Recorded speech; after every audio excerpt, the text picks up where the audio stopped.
There's so much Clorox on this microphone, my eyes begin to burn and water by the time we get to.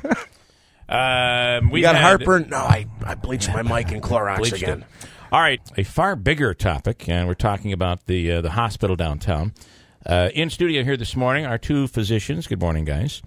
We have Dr. Eric Yoss. Good morning. Good morning. And also Dr. Linda McCormack-Miller. Good morning. Okay, so first of all, I want to just ask, do you guys know anything about the purchase offer deadline? I know it came and has gone. Do you guys have any knowledge on I know they're progress? Still working on it, but they're making progress. It would be great if every deal could be cut and everybody could walk away saying, we're not all completely happy, but you know what? I think we were able to move forward in a good way. I would agree with you. I would hope that that can happen. These things can always be difficult. All right. So, Clorox. The issue of bringing a hospital downtown. I just recently read a very interesting story out of Buffalo. Did you guys visit Buffalo? No. You didn't. There is a resurgence in the... I realize Buffalo's bigger than Utica, but it's a very similar town. If Buffalo's just a bigger Utica. It's a blue-collar town, a struggling city in the Northeast. And they really are transforming a part of downtown with this hospital. And they're seeing a lot of growth around the hospital. They're seeing that it is a structure that has been designed to fit into something that's pleasing to the eye, fits into the neighborhood, and they're seeing growth. You guys did something interesting, is you've traveled to other healthcare facilities to discover what they're doing, how they're doing. Explain exactly what it is that you did. I took a trip down first to Kentucky to Ogdenburg, and that was a little bit the opposite of where we are. They took a city hospital and moved it to the outskirts of the city. Oh, interesting. To a lot of protest to move it out of the city. Wait a minute. There no rural area down there, no rural area hospital, so they're fighting to move it out of the city down there. Right. All right. And it was nice. And then we went down to New Orleans and saw two buildings down there, the University Hospital and then the VA hospital, which were quite different but done by the same architectural firm. All right. And it was those two hospitals that impressed me the most. They were quite something. And Linda? Yes, and we took a trip to see Orange Regional in New York, and their story is very similar to our story here.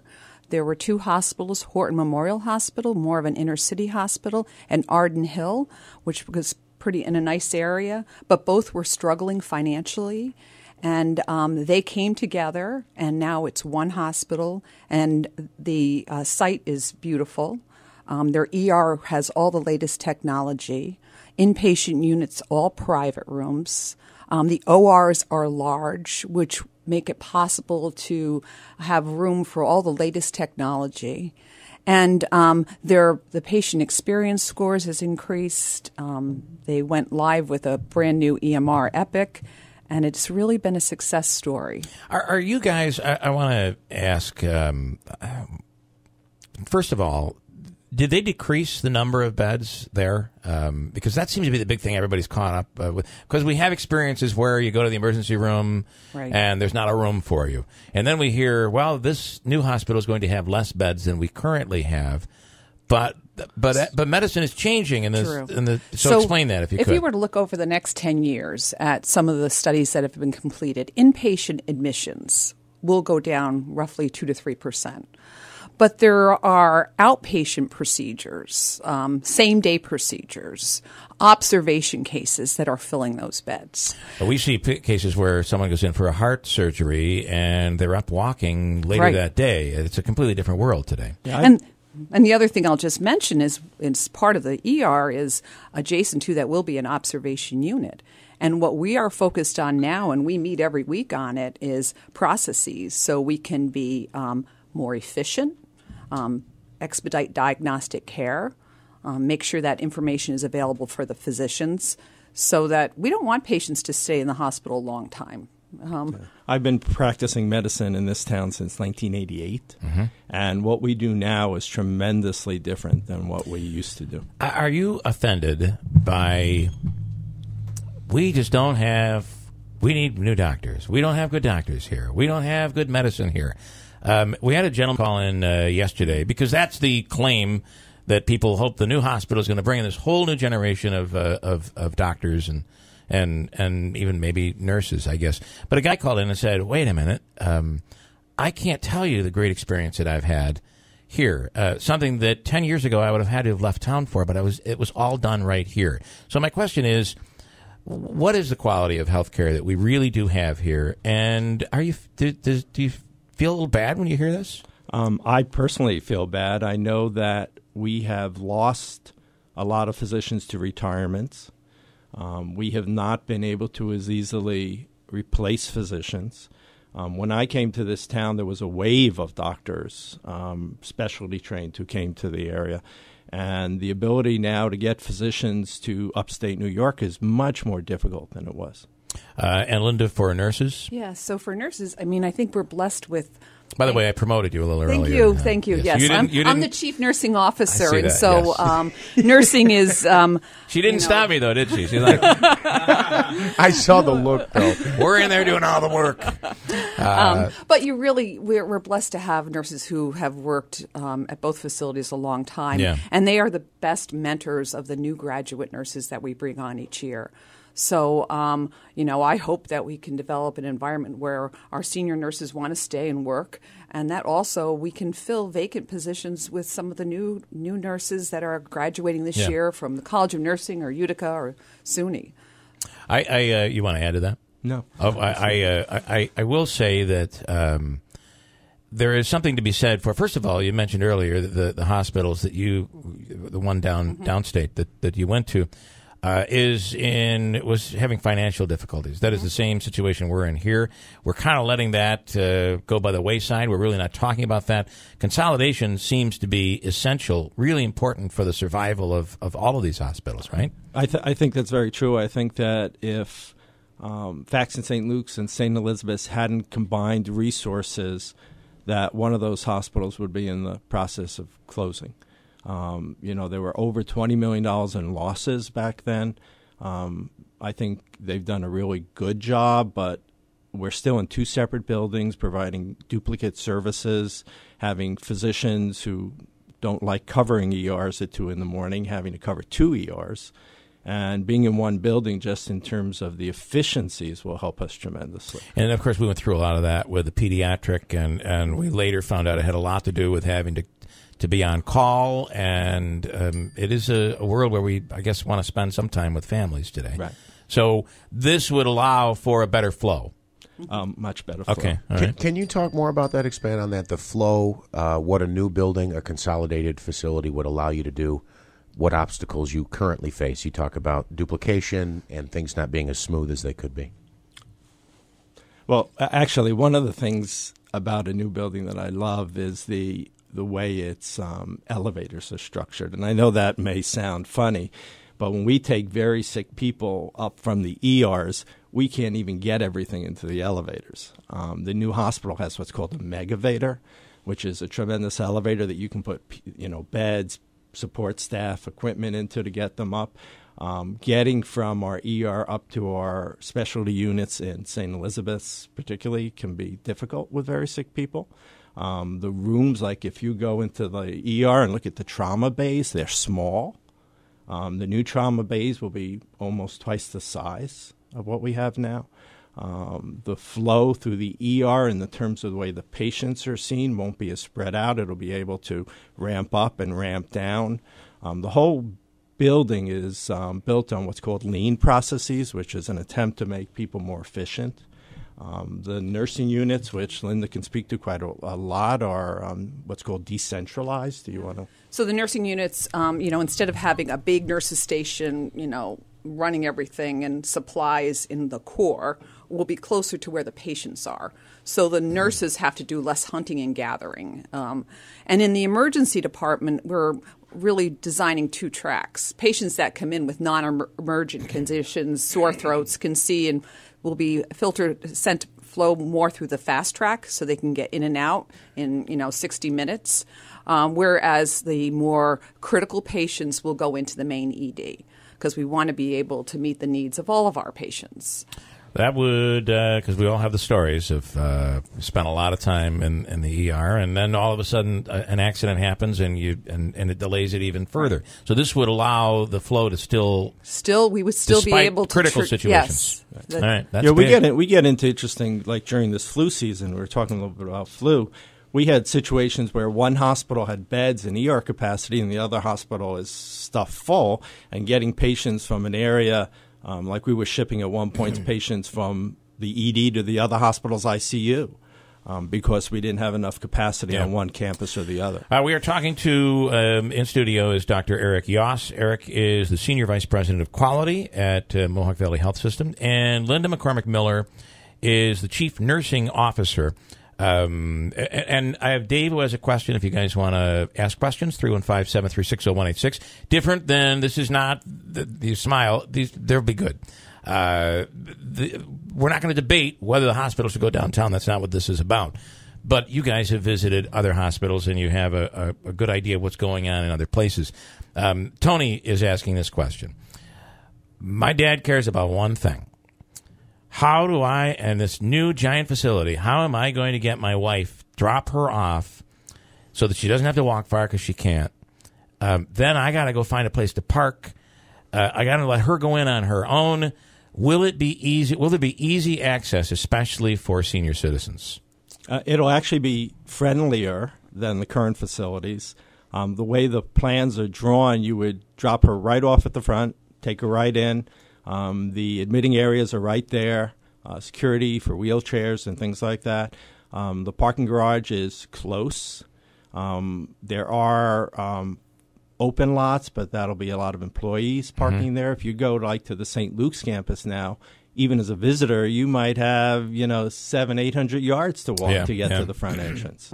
And so this will be improved. Yes. Okay, I think that's big. David, I know you have a question. Let me get Dave here. Has been waiting. Dave in Utica, you're on with the doctors here from MVHS. Hello, this is David. Am Hi, I in the air? David, you are on the air. Okay. My mom right now is over in St. Luke's.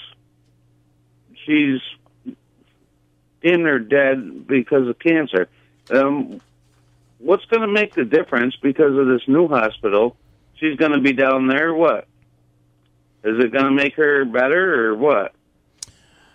I'm sure you can hear through my headphones. I'll be visiting you guys for my ear issues down the road. This is a sad case. How do you answer that? Well, we will have very much the latest and greatest technology. And I think one thing too that with all of our patients, we recognize the importance of the support that patients get from their family, and so in the new hospital we will have private rooms with special spaces so family members can stay overnight if they want and be there to support and comfort their loved ones. So this will be more family friendly, especially in a situation like Dave, who's going through a terrible time right now. David, I'm sorry. Terrible time, and so she's going to be okay, right? If we had this new hospital here, she'd be all right. I think I'm sensing a bit of sarcasm, Dave, and I feel for your situation, but chances are you know the answer to your question. Rich in New Hartford, you're on with the doctors and nurses as well, the doctor and nurse from MVHS. Rich in New Hartford, what's your question? Hi. Can you tell me what's going on with robotics in the Utica area now?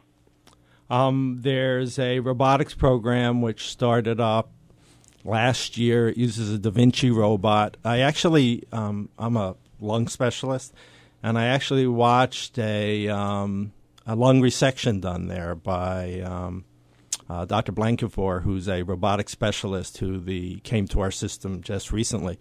And it's the first robotic lung resection we've done in town. It was very interesting to watch. I've watched lung surgery before, and it's almost, and this may sound funny, it's almost like a video game in the way they control the robot.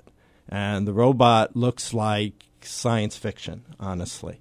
And it allows them to work through much smaller incisions, and the healing times and times in the hospital are shorter. It really is something. And if that program is underway currently, what happens in the new hospital? Does it expand? We would hope so. Okay, all right.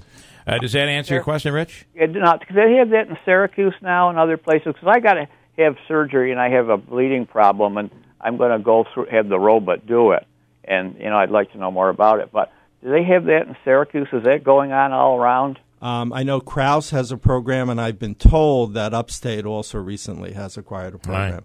All right, Rich. Thank you. Hey, Good thank luck. you. Bye-bye. Good luck with your surgery. Manansky with a question. Just to follow up, is there equipment, you talk about the robotics, that's not capable in the current facilities? I don't know whether it be a big piece of equipment or if it's technologically advanced that couldn't come to this area because of the current facilities? Well, what I'll tell you with the procedure that I watched is that there were a lot of people who wanted to watch this procedure. It's in one of our current ORs, and about 3/4 of the people were shown out of the room so that they could do the procedure. The room is tight for the procedure, though it's okay with the operators and a couple people watching.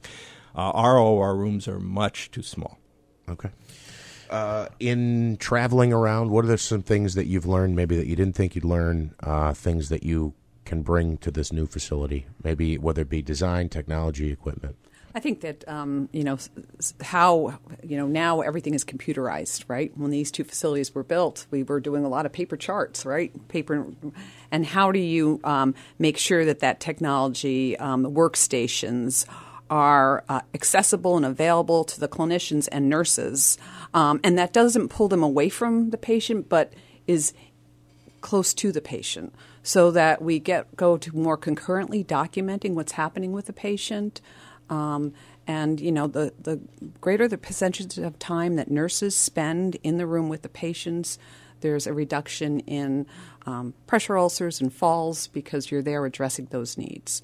So I think how to integrate that technology in a way that is not cumbersome or doesn't get in the way but enhances care. Anything, Dr. Yoss, that is there anything also that you saw that you brought back and said, boy, we're going in this direction, but I think we ought to consider going in another direction? Anything that struck you? What struck me the most when I went into the facilities was the nursing units. Honestly, ORs are bigger, you can fit more things, the equipment's newer, but the nursing units are completely different from the nursing units we have. They are made where the nurses are closer to the patients, where there's good visibility, where all the equipment that they say the nurse 20 or 30% of the things the nurses use in terms of pieces of equipment provides 80% of what they really need, and all that stuff is right in their local area. So really the care that you get in the hospital, and I was going to comment that you actually gave Linda demotion when you said she was the doctor, but the care is given by the nurses, and the longer time that a nurse can spend with you and at your bedside, that's what, I come in, I see you for 10, 15 minutes, I write some orders, and then I'm gone, and then Linda's crew is with you all day providing the care to get you better.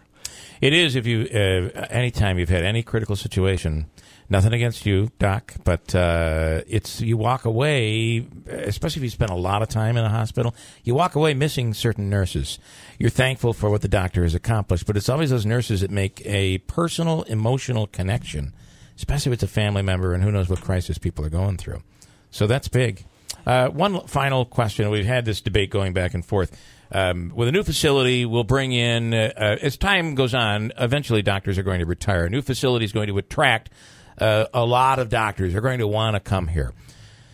The problem is that's probably not so true. Can you explain just a little bit on that? If the experience is better, the flow is better, the ability for you to do your job is better, I think it's less about attracting new doctors and more about allowing...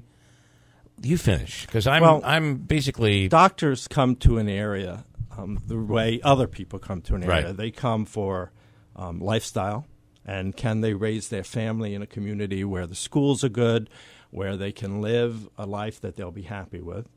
They come for economic rewards. They want to be paid a salary that's commensurate with the training that they have done and what they can make in other areas. And then they do come for the type of practice they will have. And I think that what the new facility offers is number 3. All right, so they can see that I'm going to do specialized type of surgery that I've planned for. I can use the latest equipment. My patients are going to be happy in the facility they're in. I'm not going to be roaming these maze-like halls and in these small rooms. So I think number one and number two, we sort of have here. I happen to like this community, and which is why I came up here. Right. And what we're trying to get is number three. All right. Anything we've missed? I'm sure we could go on for a long time. I think our focus driving this is what's going to be best for the patients and the community that we serve. All right. And I think this is a wonderful opportunity to really meet both of those needs. I want to just say and this may be getting political, but this is my wife's saying, and we sort of have been given something great with this grant, and my wife has said often that what we have here is we have lemonade, and some people are trying to turn it back into lemons. Yeah. It's a very good way to describe it. But I do think that we're reaching a point, I think, where people, the majority are really, and I know I'll be hammered for this, but the majority of people are really for this. And even if they're not for it, they're excited about the new prospects of a brand new facility and a transformed downtown. You can't forget about that. But I think people are becoming, as I have, impatient with the criticism and the constant criticism and the attack, how personal it's getting on with a lot of people, and they're attacking people who are really just trying to make this community a better place. So I encourage people to stand up and say, I'm not going to tolerate this anymore. I want this. I do want this hospital. I do want the city transformed, and I'm not afraid to say it. And I hope others will stand up and say the same. I hope. Thank you. We appreciate that. Thank you. Thank you. Thank you, guys. We appreciate what you do. We'll break and come back.